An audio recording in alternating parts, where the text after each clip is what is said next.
Nobody expected trouble that calm afternoon in the quiet village of Obioko. The sun was gentle, the streets peaceful, and sweet Adi stepped out of her home only to run a simple errand for her mother. But fate had already placed danger on her path. Just a few minutes away from home, a stranger stopped her and said, "My daughter, please help me pick what fell." She bent down kindly. But the girl who bent never stood up again.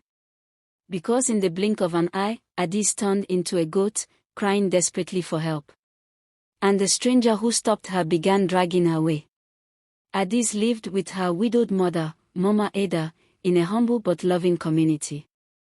Ada was known for her good manners, respectful, helpful, soft-spoken, and cheerful. She always obeyed without complaint. That afternoon, Mama Ada was preparing a pot of ofu ukozi when she realized she had run out of stockfish. "Adis," she called. Ada rushed in. "Please go to Auntie Nwando's shop and buy me small stockfish." Ada ran off cheerfully, returning with the bag swinging in her hand.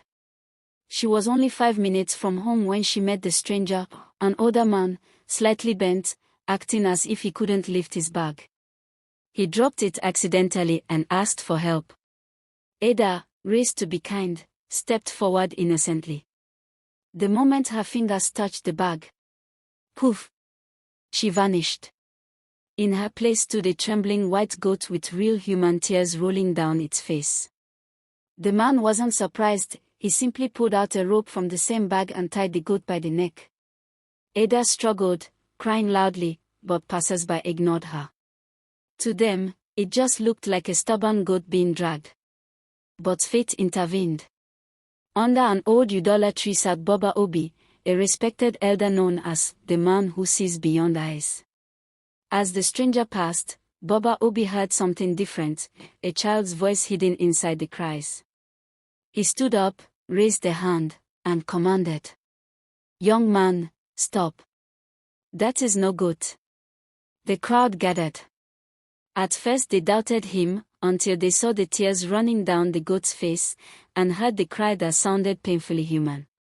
Panic erupted. The man tried to run, but the crowd blocked him. Back home, Mama Ada began panicking when Ada didn't return. A neighbor ran to her. They caught a man at Afo Junction. They say he turned someone's child into a goat. Mama Ada froze. Her heart dropped. Her legs trembled. She ran to the junction, and when she saw the goat wearing her daughter's orange beaded necklace, she screamed, "That is my child.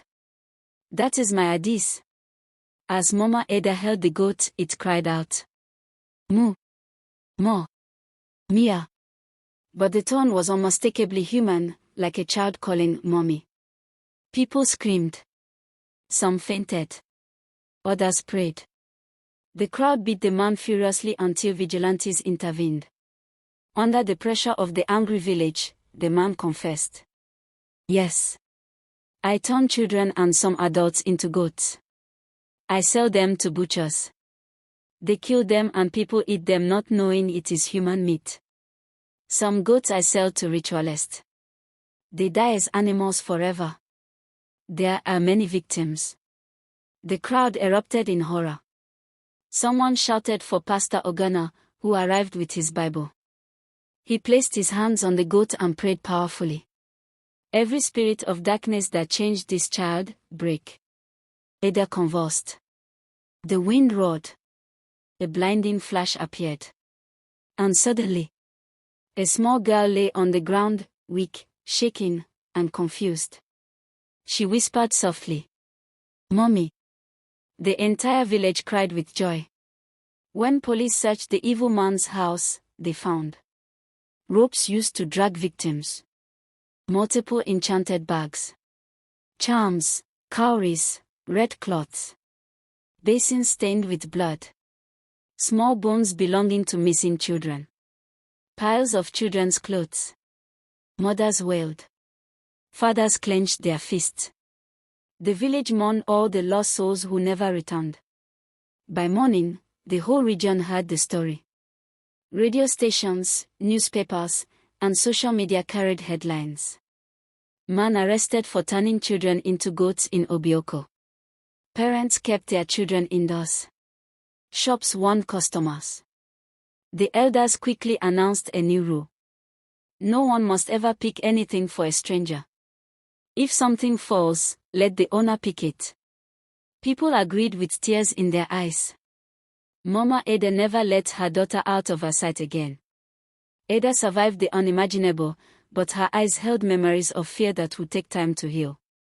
Thanks for watching. Please subscribe to my YouTube channel for more Africa story.